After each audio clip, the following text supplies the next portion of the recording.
psychologist, Dr. Mara Karpel of Dr. Mara Karpel and Your Golden Years. I hope you enjoy this informative interview and many more to come on my program. And we're back. If you're just joining us, this is Dr. Mara Karpel and Your Golden Years, and I am joined here by an Austin icon, Aralyn Hughes. Aralyn has it's been said that she's been keeping Austin weird for the past several years, and Aralyn is a storyteller, a writer, a presenter, a movie actress, and Aralyn has been on the show twice before to talk about her book, Kid Me Not, and now she's back to talk about several things, and the timing is just perfect because this is Women's History Month, and I think that the types of things that Aralyn is involved with are perfect to talk about during Women's History Month. So welcome back, Aralyn. Thank you. So why don't you give our listeners a little bit of your background? Well, I was born as a boomer in 1946 in Oklahoma on Highway 66. I always say in a small town, you know, that has its own dimensions itself, but I grew up with my mother as the role model and all the other women in town of being a wife, mother, and homemaker. Mm-hmm. And I expected to do that. But as life can do, it took me another direction. I got married and I thought, you know, I'm not sure this is for me, this institution, and I'm not sure I want to have children afterwards. And with the birth control pill in 1963, I really, for the first time, had a true option. So I had to really think about it, and I chose not to have children. And the book, Kid Me Not, the book, Kid Me Not, is stories of women from the 60s who are now in their 60s who chose not to have children. Mm-hmm. And it's our stories. We're not against motherhood. We're not, you know, trying to get people not to have children. It's just our stories. And the Austin History Museum called us last year on International Women's Day month and said, we'd like to feature your book and do a program. And I thought, well, now, have you read the book? They said, yes. We think it's a great history book of the 60s. And it's that kind of thing when you write, you never know exactly what you're writing. We wrote our stories of not having children, but of course in those stories we talked about all the songs and all the culture and all the change that was going on between the 50s and the 60s, and it's very much a history of the 60s. Mm-hmm. We just didn't realize we were writing it. Right. And this is the book right here, Kid Me Not. Elizabeth Gilbert did the foreword in the book, and it's available on Amazon and local bookstores here. Mm-hmm. And where did you get the title as the person who keeps Austin weird? Well, I was in a show at Zach Scott called Keeping Austin Weird, and they portrayed all of the weird people in Austin. And I auditioned, and I'm the only person that played myself. Uh-huh. And I had a pet pig at the time, and she was part of the crowd. And during that time, CBS Morning News, Bill Geist came to Austin, and then I was interviewed by CBS Local, and they just called me the Queen of Weird in Austin, and it stuck. Uh-huh. And you used to have did it say Keep Austin Weird on your house? I had a house I've since moved, but it was over at Enfield and MoPac, and I had 4-foot letters that spelled out Keeping It Weird, and I had a lot of creative art, yard art, and my house is featured in many of the Keep Austin Weird kind of books, but I no longer live there. Okay, I think I saw it when I first moved to Austin. It's very colorful. Mm-hmm. Mm-hmm. Presenting at conferences. Yes. Can you talk about what that is about? Well, I've been speaking more and doing kind of MC type things, and on all kinds of women's issues and boomer issues and women and aging. Mm-hmm. And I have two of my topics I think are kind of fun, because one, I talk about sexuality, which used to be the taboo of the 60s. Right. We changed that in the 60s, and now I talk mostly about death, because it seems to be the taboo subject. No one wants to talk about that. Mm-hmm. And I also reflect a lot on the fact that growing up in the 60s, we changed the culture unlike it had ever been changed before. And in our 60s, we're doing that again, because we do not have the role models that we had before. We're creating those role models. We're becoming those role models. And we're taking up rock climbing and starting new careers, and in my case, going on stage and becoming a storyteller, performance artist, speaker. Mm-hmm. And it's just, we're changing the culture again. Yeah, well, baby boomers have always had a way of doing that. Right. Yeah, right? Yes. People aren't retiring and sitting in a rocking chair anymore. Not anymore. Mm-hmm. Not anymore. Yeah, I had a guest on the show from Marketplace on NPR.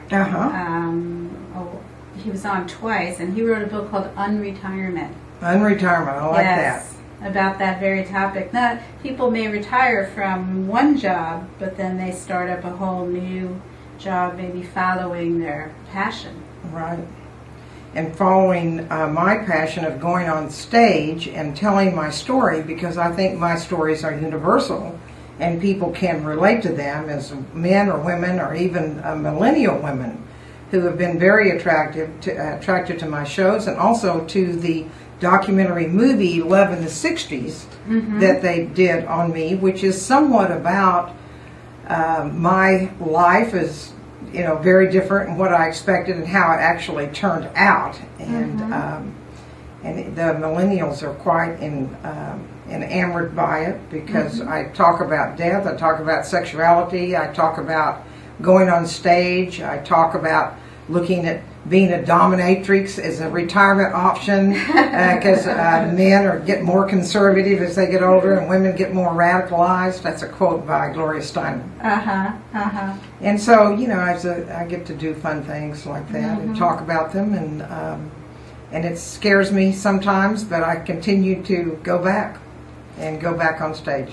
So, I recently came out with a blog, and I have another one coming up, and I've read parts of it on the show, and it's really about women finding their voice, and one of the parts of that is not just finding their voice, but how to not be invisible, right, as they get older, because that tends to be a feeling that women have, that they become more invisible.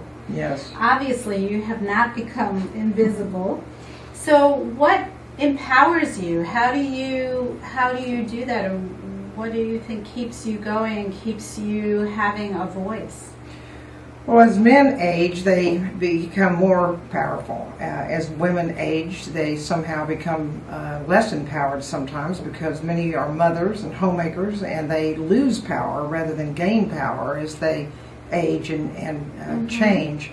I think it's a common concern of women who are getting older to, they don't want to be irrelevant, they don't want to be invisible, but what to do about that. And I somehow just have a lot of curiosity about a lot of things, and I just looked at it as an opportunity to, keep living and keep exploring and keep finding out new things, because there's certainly not a shortage.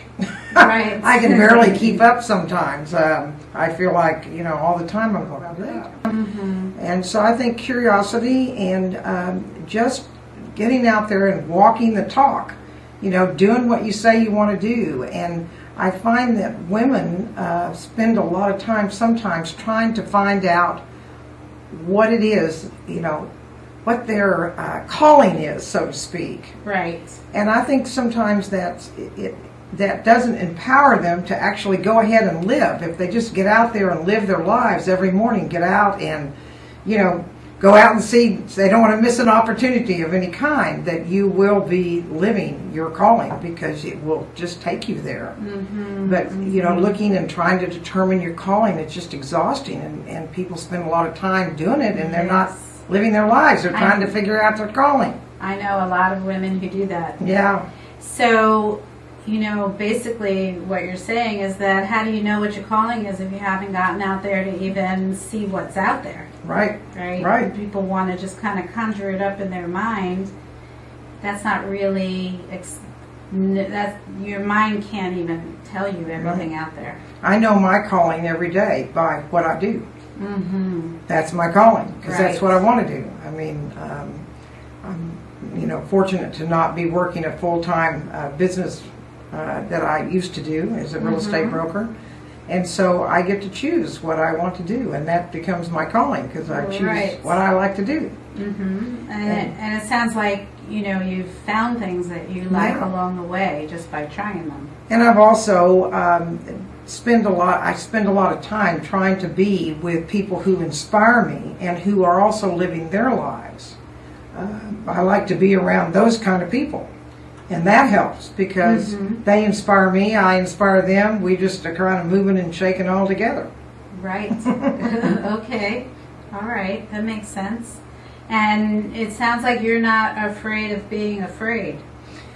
No, you know, there are things I certainly fall back into fear every once in a while about things that I think are silly, but I do it anyway. It's kind of a body reaction. But I've been called fearless, and I think in some ways I'm fearless because every time I've stepped through that fear and gone forward, it's always been such an interesting experience, and it makes me feel alive. So I force myself to do it, and I think, you know, those things like shame and fear, you just have to say, I'm leaving those on the back burner. I don't have time to mess with that anymore. I've got to go forward and make it happen and be who I want to be. Wouldn't you say that's a big issue for women, especially as they get older? Is that shame and fear that, you know, we don't look as young as we used to look, and what will people think? And right. And I always say, you know, we're very concerned about age, and you know, it's really not how long you've lived or how old you are. It's about how you've lived your life. And most of us, you know, don't reflect back enough and see how much we've accomplished in our lives and how much we've done. Because we tend to think, well, I haven't done anything. I need to do something. I need to figure out something. You know, it's again, it's recognizing that we come from a vast experience and history of living lives that have been pretty interesting. So I know in the trailer for your movie Love in the 60s, I did watch a little part of it on your website. It talks about how growing up in Oklahoma, you didn't expect to live the kind of life that you're living. How did you do that? How did you find your voice and start to live your passion? Well, I think in some ways the fact that I took the role of wife, mother, and homemaker, hook, line, and sinker, that because I was in it, I was able to see this isn't working for me. You know, I feel like I've kind of been sold a bill of goods, and if people didn't do it intentionally, they did it, but it's not a match for me. So I had to kind of say, well, if that's not a match for me, what is? But a real point was that when I chose to get a divorce, because that wasn't working for me, and I didn't want to have children, and that was an issue in the marriage, that I had to get a job. I never crossed my mind that I'd ever work. I mean, I went to college and got a degree, but I'm like many, we went for an MRS degree, not really thinking we would ever work or have a job. And I realized that I needed, a big priority was to find a way to support myself financially so I would never have to depend on a man to do that. And that catapulted me into the men's world, and it opened a lot of doors for me. And as I opened more and more doors, I was able to see what I wanted to keep and what I didn't want to. And when I talk about reflecting back, one thing I do at the end of every year is go, what did I do this year? What did I learn this year? What did I struggle with this year? And what do I want to take with me to next year? And what am I ready to leave behind? And because I think you have to leave behind and open in order to open up spaces to find new things and new ways that serve you. Right. So rather than making resolutions that people don't keep, Right. more of a reflection of what worked and what didn't Exactly. work. Mm-hmm. I think that's a better way, or it has been for me. Mm-hmm. Mm-hmm. So, before we went on the air, you talked a little bit about some of these conferences that you've gone to and your experience. Yes. In the last year, I went to the first Not Mom conference, which was a conference of women who did not have children. And I took my book, and I was on the schedule to speak and all that kind of thing. But what was so surprising to me is that about 50% of the people were there, and they were like me in terms of being what we define as child-free, with a hyphen. Uh-huh. The other 50% of the women there did not have children, but they are considered childless. It's a new terminology because they are women who wanted to have children, but for whatever reason could not. They either had cancer and they could not have children. They never found a suitable partner. Their partner died. Many circumstances of which they did not have children. And those many millennial women in that group grew up kind of from us saying, you women can have it all. You can do it all. You can be a wife, mother, homemaker, and you can have a career and work full time. And they kind of discovered that they couldn't do it all. Mm-hmm. And some things were chosen for them as to what they were not going to do. And I think a lot of them found a lot of disappointment.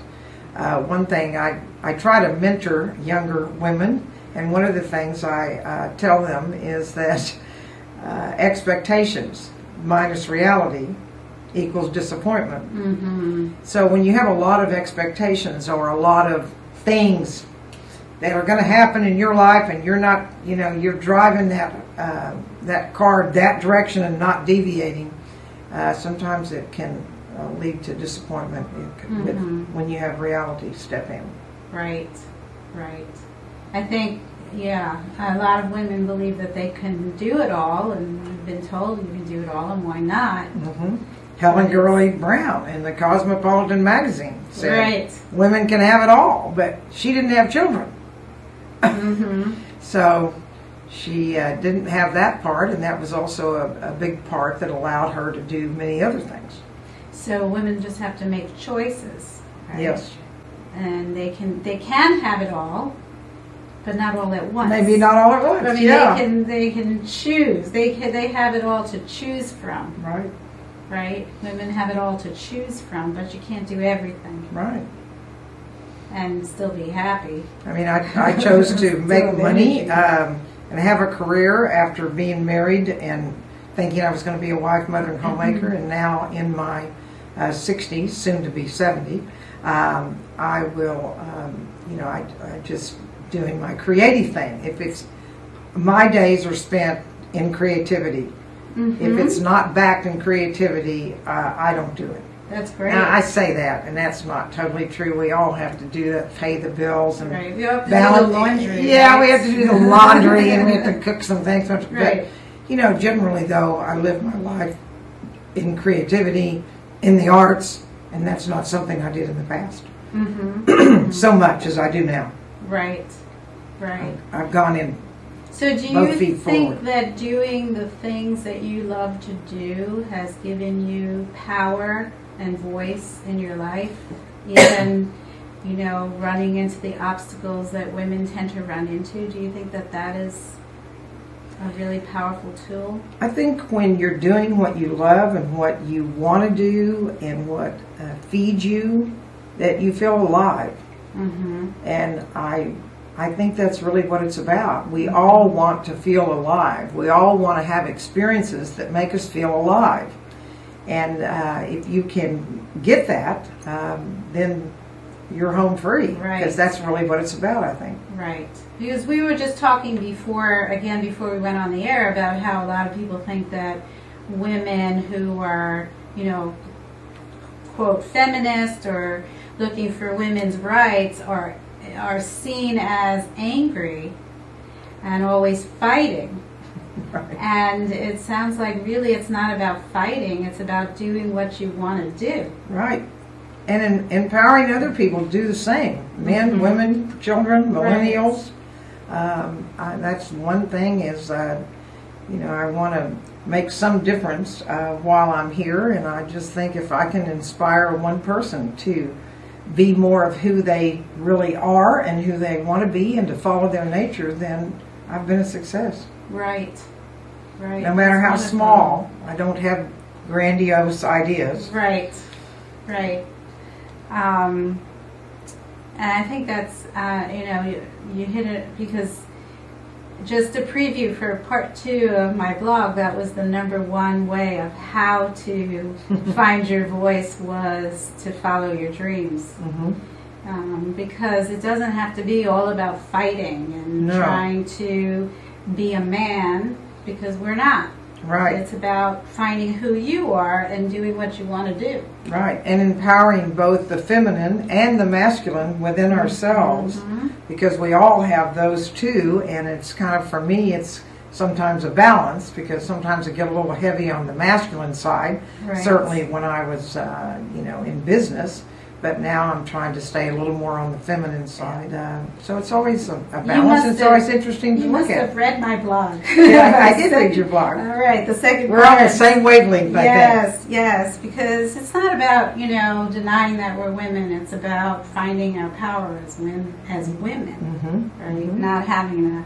And I think there was a time that women had to sort of act like men in order to break down some of the walls. I certainly did that. I mean, I went through a stage which I said I became the man I always hated. I became interested in power, money, greed, sex, and now that seems like a world I've, you know, left long ago. But it wasn't that long ago. Right. So we move on and we change, and I think that's an important thing, is to be willing to make that step out of that old way, those old beliefs, the way we were then, to step into something that's different. It's okay. You know, because the world changes, we change, and we've got to move forward with that, or we're just going to, you know, lock ourselves into disappointment and not being our full-fledged selves. Right, right.